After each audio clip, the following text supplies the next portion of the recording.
साल 2011 में आईपीएस संजीव भट्ट ने सुप्रीम कोर्ट में मोदी के खिलाफ एक गवाही दी और उसी शाम गुजरात सरकार ने एक 20 साल पुराना केस खोल दिया। संजीव भट्ट को फंसाने की तैयारियां शुरू हो गईं और भट्ट पर आरोप लगाया गया कि जब वे जामनगर जिले में 1990 में एएसपी हुआ करते थे तो कथित तौर पर उनकी कस्टडी में प्रभुदास वैष्णानी नाम के एक शख्स की मौत हो गई। उन पर एक 10 साल पुराना केस और लगा दिया गया। ये दूसरा केस था फर्जी ड्रग प्लांटिंग का। इसके बाद संजीव भट्ट के घर पर बुलडोजर चला दिया गया और अंत में साल 2019 में जामनगर की लोकल कोर्ट ने संजीव भट्ट को उम्र कैद की सजा का फरमान सुना दिया गया। ये सब पुराने केस थे जिनमें संजीव भट्ट निर्दोष पाए गए थे। दो बार भाजपा सरकार आई, कोई दिक्कत नहीं रही, लेकिन जब सुप्रीम कोर्ट के आदेश पर गुजरात दंगों की दोबारा जांच हुई और साजिशों के खुलासे के लिए साल 2008 में एसआईटी का गठन किया गया और एसआईटी ने संजीव भट्ट को बुलाया तो संजीव भट्ट को निर्देश दिया गया कि सरकार के समर्थन में बोलना है। लेकिन संजीव भट्ट ने वही काम किया जो एक निष्पक्ष अधिकारी के रूप में उन्हें करना चाहिए था।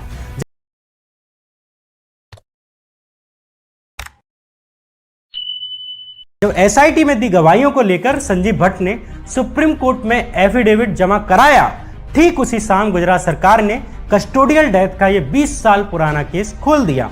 परिणाम यह हुआ कि आईपीएस की उनकी नौकरी गलत तरीके से छीन ली गई, एमसीडी द्वारा उनके घर पर बुलडोजर चलवा दिया गया और कस्टोडियल डेथ का फैसला आने से पहले ही फेक ड्रग प्लांटिंग के 10 साल पुराने केस में उन्हें जेल में डाल दिया गया।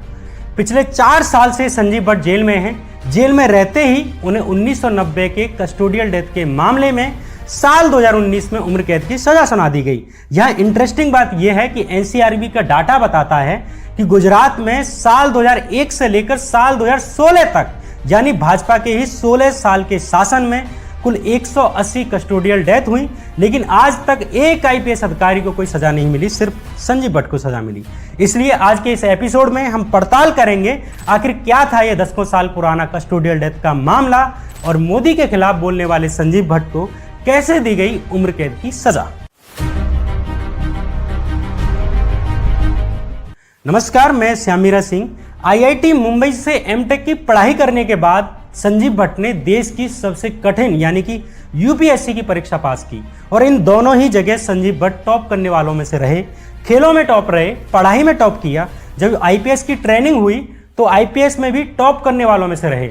साल 2003 में अमित शाह की एक बात न मानने पर जब साबरमती जेल से उनका ट्रांसफर कर दिया गया तो वहां के 3000 कैदियों ने 6 दिन तक भूख हड़ताल की और उन्होंने ये मांग की कि उन्हें संजीव भट्ट वापस चाहिए। क्यों? क्योंकि संजीव भट्ट ने कैदियों के इलाज के लिए व्यवस्थाएं की, उनके खाने पीने के लिए सही व्यवस्थाएं की, मनोरंजन के लिए प्रबंध किए, जेल व्यवस्था को बदल कर रख दिया। और जब संजीव भट्ट से पूछा गया कि साबरमती जेल के कैदी आपके ट्रांसफर के लिए भूख हड़ताल क्यों कर रहे हैं, तो संजीव भट्ट ने जवाब दिया कि मैंने कैदियों के साथ बस वही व्यवहार किया जो इंसानों के साथ किया जाना चाहिए।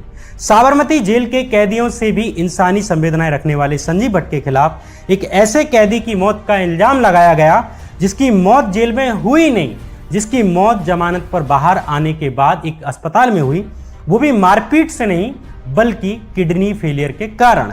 संजीव भट्ट को उस केस में सजा दी गई जिस केस में ये तथ्यात्मक रूप से प्रूव तक नहीं किया जा सका कि वो कैदी कभी एक भी दिन संजीव भट्ट की कस्टडी में रहा या उनकी टीम की कस्टडी में रहा।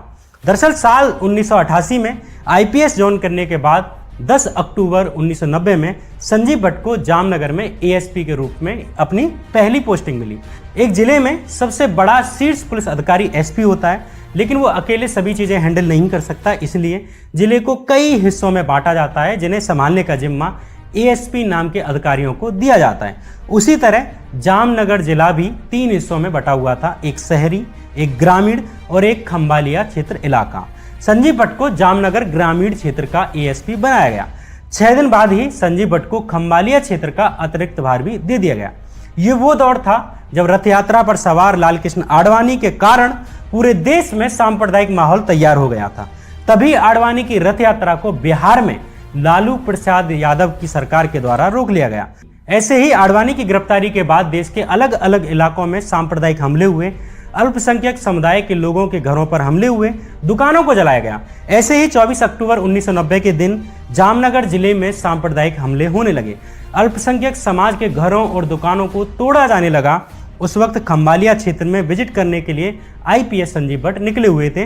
तभी पुलिस कंट्रोल से उन्हें विश्व हिंदू परिषद कार्यकर्ताओं के द्वारा किए जा रहे सांप्रदायिक हमलों के बारे में सूचित किया गया।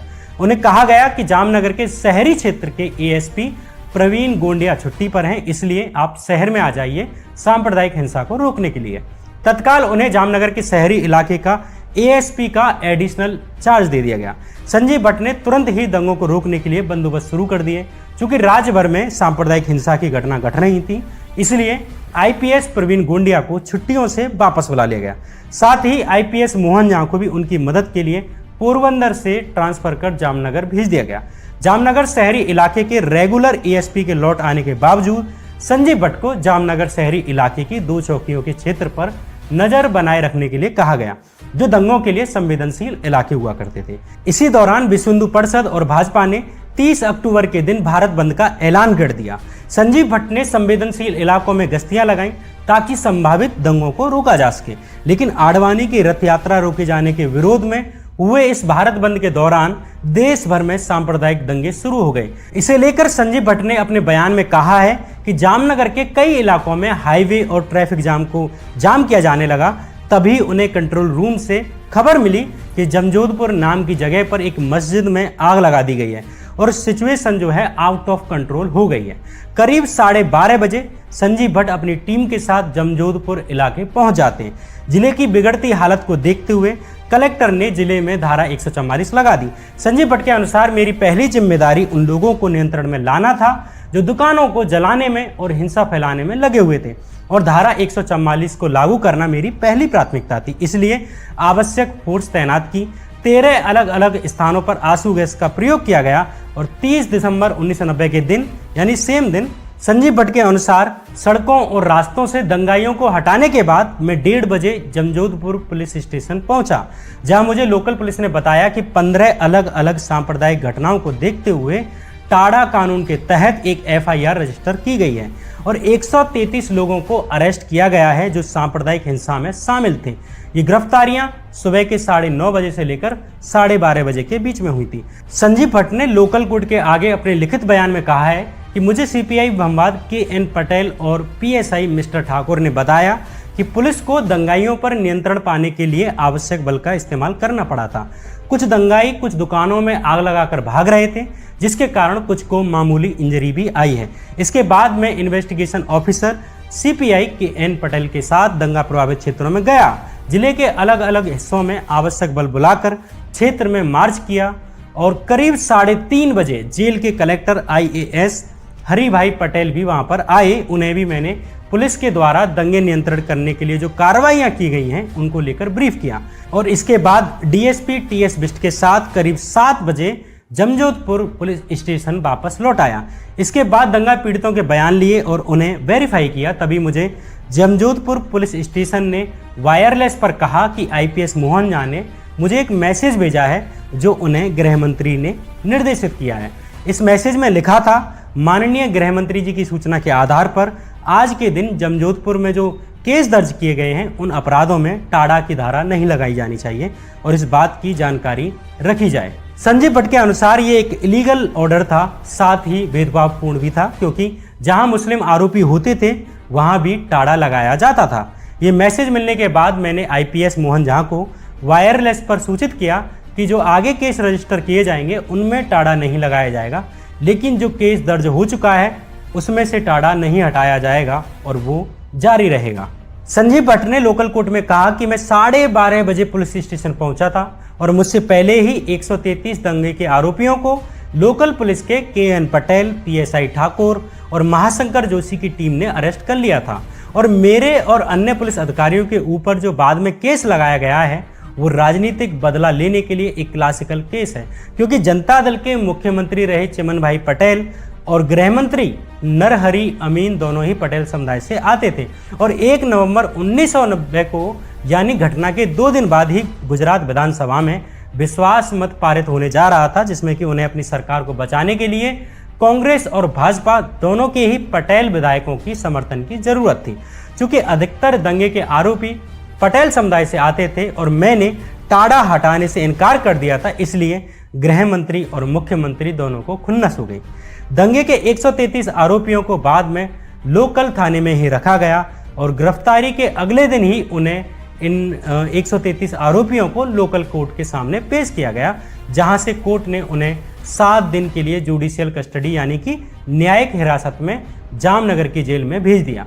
यानी वे अब लोकल पुलिस की कस्टडी से जुडिशियल कस्टडी में आ गए, जिसकी जिम्मेवारी जेल पुलिस की होती है, जिससे संजीव भट्ट का दूर दूर से नाता नहीं है। यानी ये जो पूरा एक मामला है, पूरा सिर्फ एक दिन का मामला है। जब लोकल कोर्ट ने इन 133 दंगे के आरोपियों को जुडिशियल कस्टडी में भेज दिया तो 1 हफ्ते तक ये जेल में रहे। निर्दोष लोगों पर हमला करने वाले इन लोगों पर टाड़ा का मुकदमा किया गया, लेकिन 1 हफ्ते बाद ही 8 नवंबर 1990 के दिन लोकल कोर्ट ने उन्हें जमानत पर रिहा कर दिया। इन्हीं 133 दंगे के आरोपियों में से एक थे प्रभुदास वैश्नानी और उनके भाई रमेश वैश्नानी, जिन्हें लोकल पुलिस के द्वारा अरेस्ट किया गया था। ना तो इन्होंने लोकल कोर्ट के सामने जब इन्हें पेश किया गया था तब शिकायत की कि पुलिस ने हमारे साथ कोई टॉर्चर किया गया है। हालांकि मामूली चोट वाले 7 दंगे के आरोपियों को लोकल कोर्ट ने ट्रीटमेंट के लिए भेजा भी था, लेकिन मजिस्ट्रेट के सामने इन दोनों भाइयों ने चोट के बारे में नहीं कहा। जेल में जाते वक्त और जेल से छोड़ने के वक्त भी इन्होंने किसी टॉर्चर या चोट की शिकायत नहीं की। जेल से आने के बाद 12 नवंबर के दिन प्रभुदास वैश्नानी को स्वास्थ्य कारणों से अस्पताल ले जाया गया। अस्पताल के दौरान भी संजीव भट्ट के खिलाफ उनके और उनके परिवार के द्वारा कोई शिकायत नहीं की गई। लेकिन 18 नवंबर के दिन राजकोट के एक अस्पताल में इलाज के दौरान प्रभुदास वैश्नानी की मौत हो जाती है। यानी जमजोधपुर पुलिस के द्वारा की गई गिरफ्तारी के 20 दिन बाद जाकर प्रभुदास वैश्नानी के हॉस्पिटल रिकॉर्ड्स और पोस्टमार्टम रिपोर्ट में किसी भी बाहरी और आंतरिक चोट या टॉर्चर की बात नहीं आई है। प्रभुदास वैश्नानी की मौत का कारण किडनी से संबंधित रब्डोमाइलोसिस बीमारी को माना गया, यानी किडनी फेलियर से प्रभुदास वैश्नानी की मौत का कारण माना गया। लेकिन रब्डोमायोलिसिस का कारण क्या रहा होगा, इसे लेकर अलग अलग ओपिनियन है। प्रभुदास वैश्नानी का परिवार और उनका भाई राजनीतिक रूप से विश्व हिंदू परिषद आदि से जुड़े हुए थे। प्रभुदास वैश्नानी के परिजनों ने आरोप लगाया कि संजीव भट्ट और अन्य पुलिस कर्मियों के टॉर्चर के कारण ऐसा हुआ है। टॉर्चर के कारण ही उनकी किडनी फेल हुई है। चूंकि प्रभुदास वैश्नानी विश्व हिंदू परिषद के कार्यकर्ता थे और उस वक्त राज्य में गैर भाजपाई सरकार थी, इसलिए इस मामले ने राजनीतिक तूल पकड़ना शुरू कर दिया। और मुख्यमंत्री चिमन भाई पटेल भी पटेल समुदाय को नाराज नहीं करना चाहते थे, इसलिए इस मामले की जांच का जिम्मा CID क्राइम अहमदाबाद को दे दिया गया कि क्या वाकई पुलिस के टॉर्चर के कारण ही प्रभुदास वैश्नानी की मौत हुई है या किडनी फेलियर से हुई है। CID क्राइम ने प्रसिद्ध नेफ्रोलॉजिस्ट और पद्मश्री सम्मान से सम्मानित किडनी के डॉक्टर HL त्रिवेदी को सभी मेडिकल रिपोर्ट्स, ट्रीटमेंट पेपर्स और पोस्टमार्टम रिपोर्ट भेजी। लेकिन HL त्रिवेदी ने ओपिनियन दिया कि प्रभुदास वैश्नानी की मौत टॉर्चर या चोट से नहीं हुई है। इसके अलावा प्रभुदास वैश्नानी के शरीर पर आंतरिक और बाहरी दोनों ही रूप से चोट के निशान नहीं पाए गए। CID ने जब जमजोधपुर के इंस्पेक्टर जिसने कि प्रभुदास वैश्नानी और अन्य अराजकता फैलाने वालों को अरेस्ट किया था, उनसे पूछताछ की तो उसने भी कंफर्म किया कि किसी भी पॉइंट पर प्रभुदास वैश्नानी या अन्य किसी आरोपी को संजीव भट्ट या उनकी टीम को नहीं सौंपा गया था।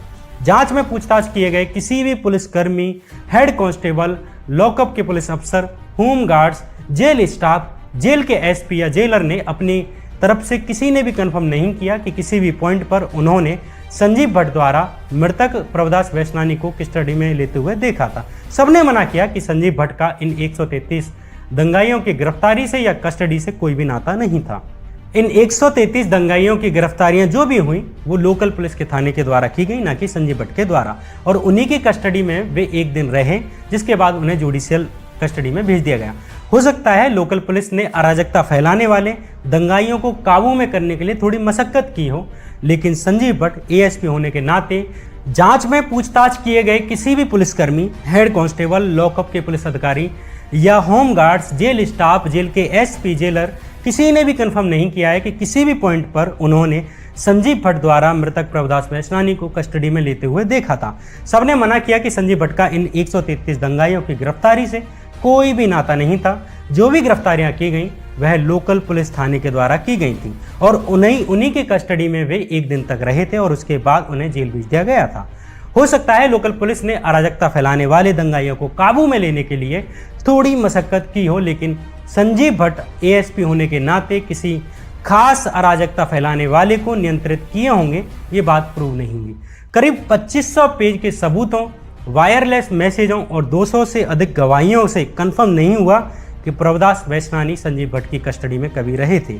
जब सीआईडी की पूरी जांच में ये सिद्ध नहीं हो सका कि प्रभुदास वैश्नानी या अन्य कोई भी दंगे का आरोपी कभी संजीव भट्ट या उनकी टीम की कस्टडी में कभी रहा था या उन्होंने कभी पूछताछ भी की थी, तो इसके बाद जब ये सिद्ध नहीं हुआ तो केसीभाई पटेल की गुजरात सरकार के गृह मंत्रालय ने 22 मार्च 1995 को संजीव भट्ट और अन्य पुलिस अधिकारियों पर चलाए जा रहे इस मुकदमे को आगे चलाए जाने पर रोक लगा दी और आगे मुकदमा चलाने की अनुमति नहीं दी।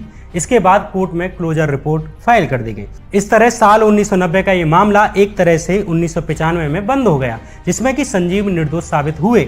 लेकिन साल 2011 में संजीव भट्ट को गुजरात दंगों की जांच कर रहे नानावती कमीशन ने पूछताछ के लिए बुलाया और जैसे ही उन्होंने गुजरात दंगों में मोदी की भूमिका को लेकर एफिडेविट जमा किया, जिसमें कि गोधरा कांड वाले दिन की शाम हुई मोदी की सीक्रेट मीटिंग और हरिन पांड्या की मौत को लेकर कुछ खुलासे किए और एसआईटी को जरूरी डॉक्यूमेंट्स की सीडी देने की बात कही, ठीक उसी शाम गुजरात सरकार ने संजीव भट्ट से जोड़ा ये 20 साल पुराना केस खोल दिया, जो संजीव भट्ट की गवाही से नाराज थी। जिस चीज को पहले गुजरात सरकार भी मानती थी, सीआईडी भी मानती थी कि टाडा के 133 आरोपियों को दंगों के समय अरेस्ट किया गया था और उसे ही बाद में पलटकर एक नई कहानी पेश की गई।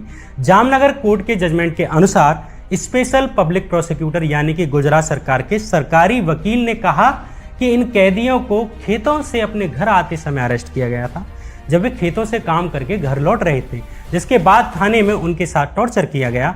इससे भी अधिक इंटरेस्टिंग बात यह है कि इस केस में लगभग सभी गवाहियां ओरल गवाहियां थी, यानी कि मौखिक तौर पर दी गई गवाहियां थी। जामनगर के लोकल कोर्ट के जजमेंट के अनुसार सरकारी वकील ने कहा कि जिस वक्त एक आरोपी को घर से ले जाया जा रहा था, उस वक्त उसकी पत्नी ने पुलिस को रोकने की कोशिश की, जिस पर कि आरोपी पुलिस ने कहा कि आज से हम ही तुम्हारे पति हैं।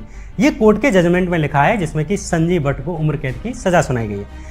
जबकि संजीव भट्ट की तरफ से बोलने वाले डिफेंस एडवोकेट ने कहा कि जिस दिन विश्व हिंदू परिषद द्वारा भारत बंद का ऐलान किया गया था और जामनगर में अल्पसंख्यकों के घरों पर सांप्रदायिक हमले किए गए थे, जिनकी संपत्तियों को नुकसान पहुंचाया गया था, उनमें से किसी एक का भी बयान नई वाली जांच में नहीं लिया गया।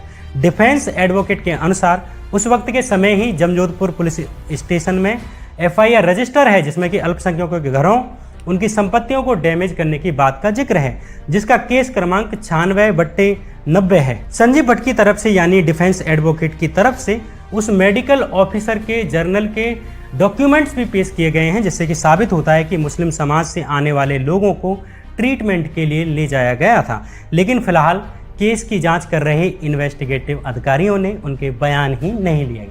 कोर्ट जजमेंट के अनुसार संजीव भट्ट की तरफ से बोलने वाले डिफेंस वकील ने कहा, जिस मेडिकल ऑफिसर ने प्रभुदास वैश्नानी का पोस्टमार्टम किया, उसके अनुसार मृतक के शरीर के टिश्यू या मसल टूटी हुई नहीं है और ना ही कोई चोट मिली है।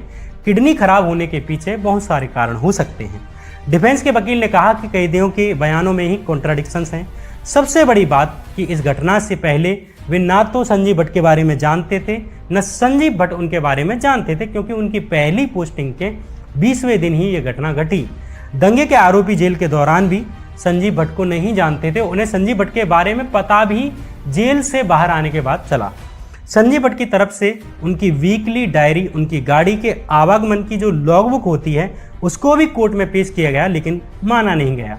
उन्हें यह कहते हुए ठुकरा दिया गया, ये तो खुद आरोपी यानी कि संजीव भट्ट के द्वारा ही तैयार की गई थी उस वक्त। सबसे बड़ी बात, उस वक्त जांच करने वाले अधिकतर जांच अधिकारियों के भी बयान नहीं लिए गए। जिस जमजोधपुर पुलिस स्टेशन की ये घटना है, उस पुलिस स्टेशन के सबके पुलिसकर्मियों के भी बयान नहीं लिए गए। बिना कोई तार्किक तथ्य दिए इन महत्वपूर्ण गवाहों को छोड़ दिया गया, संभवतः इसलिए क्योंकि इससे ये बात खुल जाती कि संजीव भट्ट का दंगे के आरोपियों की गिरफ्तारी और उनकी कस्टडी से कोई नाता नहीं है। पंचनामा के साक्षी रहे पुलिसकर्मियों के भी बयान नहीं लिए गए। 1990 से 1995 तक जांच में शामिल रहे पुलिस अधिकारियों के बयान नहीं लिए गए। जानबूझकर इन महत्वपूर्ण गवाहों को छोड़ा जाना और दंगे के पीड़ित रहे मुस्लिम समाज के लोगों के बयान न लिया जाना अपने आप में बहुत कुछ बयान करता है। संजीव भट्ट के पक्ष की तरफ से कई अपील करने के बाद और हाई कोर्ट के हस्तक्षेप के बाद 3 आईपीएस अधिकारियों के बयान लिए गए। ये 3 आईपीएस अधिकारी थे एचपी सिंह, पीपी पांडे और टीएस बिष्ट। और इन तीनों के बयान कहीं भी नहीं कहते कि भट्ट ने कुछ भी गलत किया था। इन बयानों को संजीव भट्ट के मामले में निर्णय देते समय क्यों छोड़ दिया गया, ये भी समझ से परे हैं। जमजोधपुर पुलिस स्टेशन के इंस्पेक्टर बीएल ठाकुर के बयान भी नहीं लिए गए, जिन्होंने की पिछली जांच में कहा था कि दंगे के आरोपी संजीव भट्ट ने नहीं बल्कि मैंने अरेस्ट किए थे और किसी भी पॉइंट पर उन्हें संजीव भट्ट या उनकी टीम की कस्टडी में नहीं दिया गया था। संजीव भट्ट के इस मामले से जुड़े 300 करीब लोगों के बयान लिए जाने थे, जो कि पिछली जांच के समय भी लिए गए थे, लेकिन नई जांच में सिर्फ 32 लोगों के बयान लिए गए, जिनका उस वक्त की जांच से भी कोई संबंध नहीं था, जो संजीव भट्ट को निर्दोष साबित करते थे। अधिकतर बयान उनके ही लिए गए जिन्हें दंगों के आरोप में टाड़ा के अंदर जेल में बंद किया गया था। इन 32 गवाहों में से आधे से ज़्यादा गवाह यानी 18 गवाह वे लोग थे जो दंगे के आरोप में अरेस्ट किए गए थे। इस केस के अधिकतर तथ्य मौखिक गवाहों पर आधारित हैं, लिखित में बहुत ही कम साक्ष्य पेश किए गए। चूंकि इस 1990 के मामले में साल 2019 में जजमेंट आते आते 29 साल करीब पूरे हो गए थे। 29 सालों में गवाहों को कितना याद रहा, कितना भी झूठ बोले या कितना सच बोले, किसी दबाव में बोले या खुशी खुशी बोले, ये एक सवाल है। हो सकता है संजीव निर्दोष रहे हों और हो सकता है वे दोषी भी रहे हों, लेकिन दोषी थे तो गुजरात सरकार ने पहले उन्हें निर्दोष क्यों माना और सीआईडी ने उन्हें अपनी जांच में क्लीन चिट क्यों दी थी। सबसे बड़ी बात, गुजरात में मोदी 2 बार मुख्यमंत्री बनकर आए, लेकिन उन्हें संजीव भट्ट और कस्टोडियल डेथ के इस मामले से कभी कोई दिक्कत नहीं रही। वैसे में ये सवाल उठता है कि दशकों साल पुराने इस केस को तभी क्यों खोला गया जब संजीव भट्ट ने सुप्रीम कोर्ट में गुजरात दंगों के मामले में अपना एफिडेविट जमा कराया और मोदी के खिलाफ गवाही दी। खतरनाक ये नहीं है कि जांच में पहले क्या आया था और अब क्या परिणाम आए हैं। खतरनाक ये है कि पुलिस अफसरों को अपने काम में लेने और उन्हें दबाव में बनाए रखने के लिए फर्जी पुराने केस खोल देने की तकनीक गुजरात सरकार के द्वारा अपनाई गई। कोई दोषी है तो उसे सजा मिलनी चाहिए, लेकिन जिस तरह दशकों पुराना ये केस खोला गया और चुनिंदा गवाहियां ली गई और महत्वपूर्ण गवाहों को छोड़ दिया गया, ये गुजरात सरकार की मंशा पर सवाल खड़े करता है। वो भी तब जब गुजरात में पिछले 16 सालों में किसी भी पुलिसकर्मी को कस्टोडियल डेथ के मामले में सजा नहीं हुई है, जबकि एनसीआरबी के डाटा के अनुसार साल 2001 से साल 2016 तक गुजरात में 180 कस्टोडियल डेथ हुई, लेकिन किसी भी एक सिपाही को सजा नहीं मिली। सिर्फ संजीव भट्ट को ही क्यों मिली? क्यों संजीव भट्ट को उनके एफिडेविट के बाद ही गुजरात सरकार ने टारगेट करना शुरू किया? ये एक बड़ा सवाल है। आईपीएस संजीव भट्ट ने सुप्रीम कोर्ट में जमा किए अपने एफिडेविट में मोदी की भूमिका को लेकर क्या बड़े खुलासे किए जिनकी वजह से गुजरात सरकार उनके पीछे पड़ गई? इस सवाल के जवाब जानने के लिए आप संजीव भट्ट पर बनाए इस सीरीज के पहले एपिसोड को देख सकते हैं।